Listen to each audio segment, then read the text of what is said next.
Hello everybody and welcome to hole number 8, a par 4 in the Clifftop Links tournament. Also hole number 1 of the White Cliffs courses. The video here is sponsored by Golf Clash and Playdemic, so let's go. Here you would benefit big time if you're playing with some sort of a driver that gives you curl.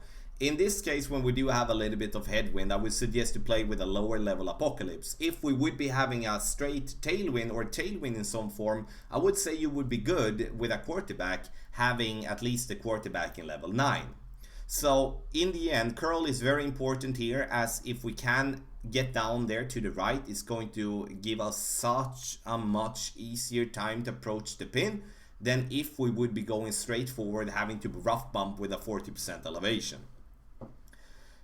Me in this example going to play with an extra mile, and the extra mile is going to be a tough one due to the fact that we're not having the curl.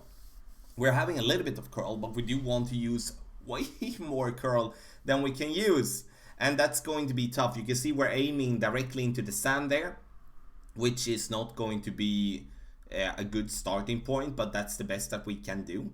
And then we're going to have to adjust for a maximum distance, 20% over adjustment for our shot, and then in the end I push up my target into max distance and then max curl, no overpower. And in this scenario we would love to have a little bit more curl, even though we have a crosswind left to right to adjust for. You can see we're hitting a good spot there, but getting this one very close to the rough, so I want us to have a little bit more margin. That's why we do want to use a club with more curl. If we do have a straight headwind, we cannot reach over to the right side and we have to play just straight forward, and then the approach from that distance is going to be the rough bump, or you're just going to use the fairway on the left side of the rough to curl your ball into the hole. No matter what shot you're using there, it's going to be a 40% extra adjustment, so a 40% downhill adjustment you need to be adding if we do have to lay up on the left side. But now we are on the right side, so that's going to be changing a little bit. Still going to be a lot of elevation to adjust for here. I use 30% from this distance. You can see that this fairway is sloping down the further we are getting. So if we are up here that we are now, is going to be a 30% extra elevation. But once getting down to the top of the fairway, if we're close to the rough, then I'm not going to add anything.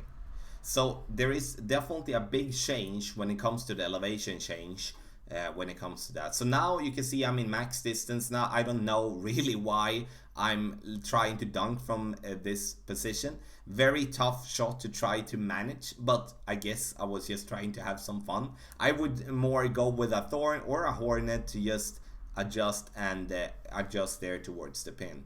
It's very good as well that for this hole to adjust a yardage note. So you adjust for yardage note. So you write down the yardage you're getting for your drive, and then you adapt your adjustment from that. Then that could in some way be that you're going to play with 40% elevation or maybe 20%, but in my book I played 30% and that has worked. This is one of my favorite holes, par 4s on the White Cliffs, that is in the game, so I'm really looking forward to get some more games played on this one. So hole number 8 of the White Cliffs in the Clifftop Links tournament, also hole number 1 of the White Cliffs courses. You can find this hole on no tour, as you cannot find any of the White Cliffs holes from the second tee.